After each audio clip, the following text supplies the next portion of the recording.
from Picture of Faith, and I'm just doing a video today to show you the diaries that I'll be using for the Creative Bible Study series that I'm hosting on my blog at the moment. If you're interested, you can check out the link below to my blog, and you can get all the information about it there. But today I wanted to talk about the diaries that I'm using, and I'm going to be using a few different sizes of diary. The first one we'll be using is an A5 diary, and I'm using the Canson brand. It actually says it's genuine drawing paper, and I have found that this does make a difference in our artwork. But it is beautiful smooth paper, so it takes coloured pencil really beautifully, but it has enough tooth for the pencil as well, even though it's smooth. So the A5 we'll be using for our scripture verses. And then I also have the A4 size that you can work in this and make this your main diary, but I'm actually using this to tear out paper for pockets and tags and flaps and all sorts of things like that, which I'll show you how to do later on in the series. So that's the A4. The main diary I'll be working in is this one. It's still Canson, but it's an A4 plus size, and it's in this really cool plastic cover which will keep your binder in a nicer condition. I got mine from Officeworks and it was only $10 Australian dollars, so it was really reasonably priced.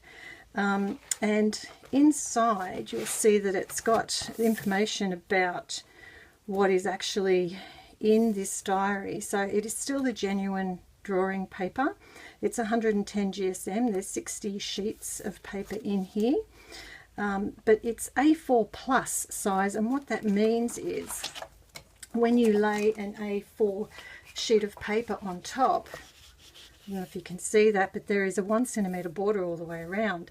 So if we want to work on, say, a black sheet of paper and stick it in our diary, we've got a nice border that we can decorate around it as well. So I really like that it's an A4 plus size and bigger.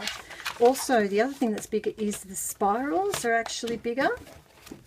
The spine, I don't know if you can see that, but the spine is actually bigger. So when we add pockets and flaps and things to our pages, our diary is going to be getting wider, and this will accommodate that. Whereas compared to the normal A4, there's the normal A4, you can see the difference in spiral size. So we couldn't really put much in this one, but this one will be able to fill up a little more, and I love that it's protected in this lovely cover. The other great thing about this diary is in the back there's this cool little pocket part, and we'll be working throughout the series with templates for our writing and journaling, just varying size templates. This is just one I'm working with at the moment. And so we can slip those in the back here, and you see they're always handy then for when we need them. So the other great thing about this is when we actually finish the diary, this folds out and then folds over.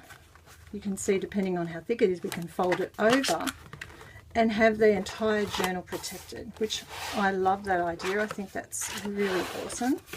So I was really impressed with this one, and this is the one I recommend that you get if you can. Again, here in Australia, I got it from Officeworks, and that's the one what I'll be doing my main body of work in. The other diary that I use, or not diary, the other paper I use is this one. It's also by Canson. It's exactly the same paper.